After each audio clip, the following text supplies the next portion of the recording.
beloved Boss Mike Cervera.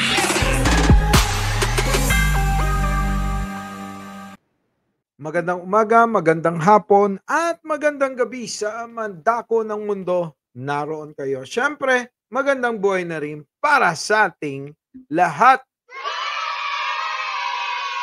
Eto na nga mga kababayan, no? Oo, kung inyong matatandaan noong nakaraang mga araw na itong si dating Pangulong Duterte ay pinagmamalaki yung salitang baka magaya itong si Pangulong Bongbong Marcos sa kanyang ama na si dating Pangulong Ferdinand Marcos Sr. na nag-evacuate, oo, umalis, pinalayas sa Malacanang.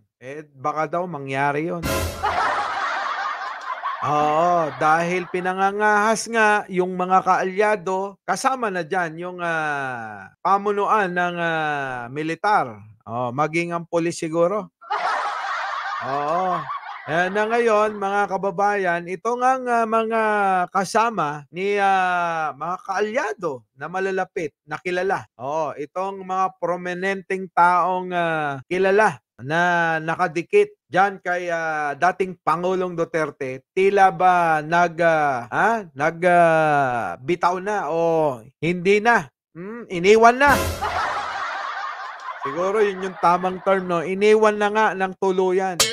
Nangunguna nga dyan si Gloria Arroyo na sumama na sa kampo ni Speaker of the House, Romualdez. Alam nyo mga kababayan, no, kung inyong, sabagay matagal natin 'tong sinasabi, nasa politika, wala kang permanenteng kaaway, wala kang permanenteng kakampi. Gano'n talaga, no? Siyempre, mahalaga sa mga 'yan ay yung kanilang mga interes. Gano'n 'yan, no? Kung saan sila mapapabuti at kung saan sila magiging safe, na hindi mapapahamak at hindi malalagay sa alanganin yung kanilang mga interes at career pampolitika, ay siyempre dun sila sukdulang meron silang masaktan. 'Di ba? 'Yun ang masakit sa politika. So, ang nangyayari nga dito kay dating Pangulong Duterte, masakit dahil iniiwan na siya unti-unti ng kanyang mga kaalyado. Oh. Ngayon mga kababayan, hindi naman kaila sa inyo na maging ang itong si Bato, no, itinanggi yung paratang tsismis ni dating Pangulong Duterte na itong araw ay kasama sa drug watch list. Pero nung tinanong nga si Bato na kung totoong araw yon ay pinasinungalingan niya. Kawawa naman si Duterte, ano. Iilan na lang natitira. Yung mga panapon na lang ng gobyerno tulad ni Vic Rodriguez at ni Glenn Chong, na hindi nabigyan ng mga posisyon sa gobyerno, ay yun na lang yung mga yun tumiwalag. No, nandoon nakikisiksik o sinisiksik yung sarili sa ngayong bagong oposisyon. Na pinangungunahan ng dating Pangulong Duterte. 'Di ba? Sila ngayon ang oposisyon, nawala yung mga dilawan na oposisyon. Ngayon nga maging yung mga ilan, na naririnig ninyo na kinakagalit ng ilan dahil nga sa pagsuporta sa pamilyang Duterte, kay Pangulong Duterte, kay Sara Duterte at sa mga anak, ngayon mga kababayan, itong si Manang Aimee ay nagsalita na rin na hindi, oo, hindi rin siya makakapayag, tumututol din mga kababayan sa planong paghihiwalay ng, Mindanao sa Pilipinas.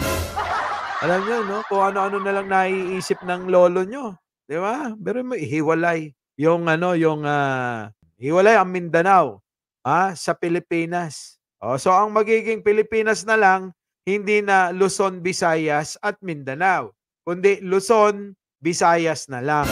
So babaguhin na natin 'yon, pati yung flag natin na may tatlong, star, may tatlong tala sa ating, flag, sa tatlong sulok ng triangle mga kababayan, baka maging kwadrado na rin 'yon. Bakit? Mawawala na yung Mindanao. Yung, tatlong, tala, na sumasagisag sa ating bandila na Luzon, Visayas at Mindanao, mga kababayan, mawawala yung Mindanao, dalawa na lang ang star. Gano'n ho ang gustong, mangyari nitong, dating pangulong, ngayoy, tila ba nagwawala, hindi mo na malaman kung ano talaga ang gusto. 'Di ba?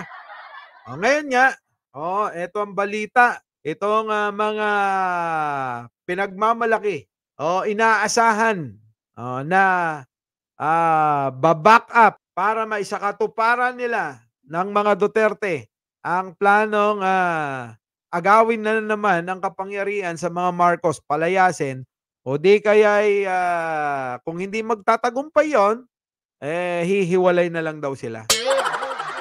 Alam mo, sobrang desperado na ng, grupo ni Duterte ano. Pasok! Uy, nagsalita na yung militar at pulis, ha? Hmm, Mananatili silang tapat sa ating saligang batas at sa ating 'yon. Pangulo ang kanilang Commander-in-Chief.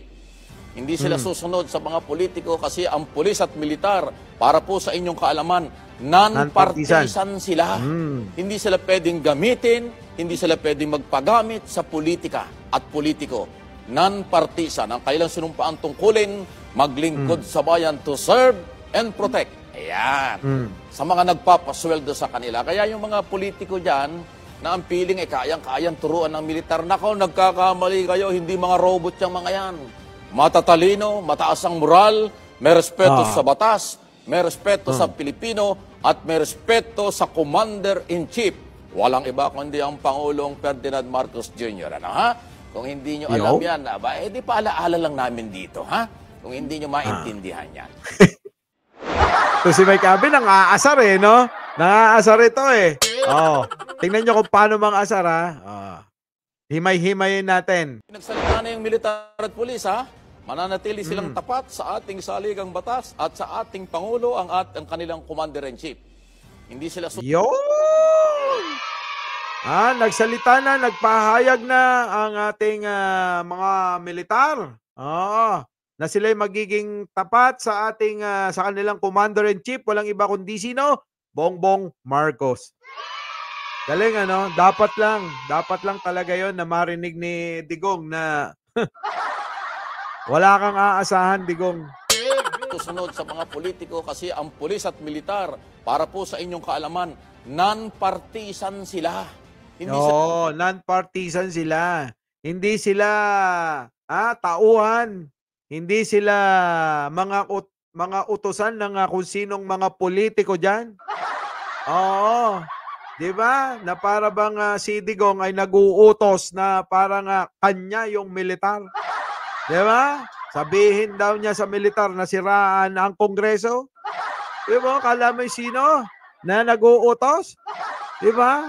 Ay kaya nagagalit ang mga tao sa inyo sila pwedeng gamitin, hindi sila pwedeng magpagamit sa politika at politiko.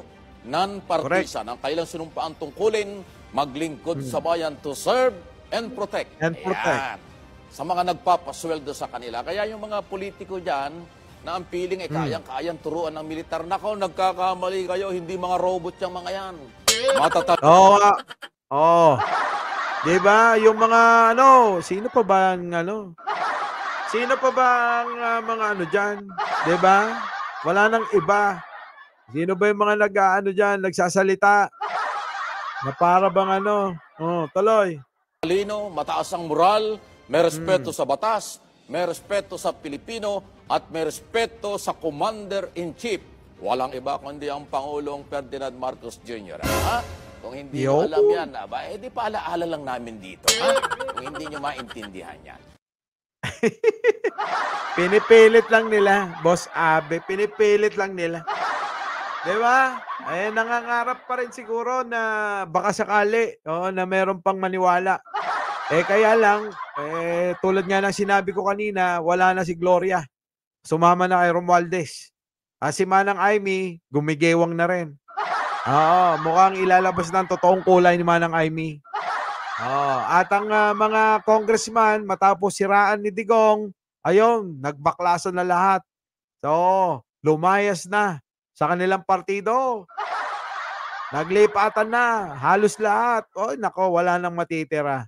Kayo po, ano po ang inyong masasabi sa nangyayari ngayong usaping politika? Paki-comment po at ating babasahin yan para naman lang sa ganon malaman natin kung ano ang pulso ng ating mga mamamayan na nandito. Muli, Mike Cervera po, laging nagpapaalala, mahalin natin ang ating kapwa, ipagdasal natin lagi ang ating bansa. Magandang umaga, magandang hapon, at magandang gabi sa mandako ng mundo. Naroon kayo, syempre, magandang buhay na rin para sa ating lahat. Our beloved Boss Mike Cervera.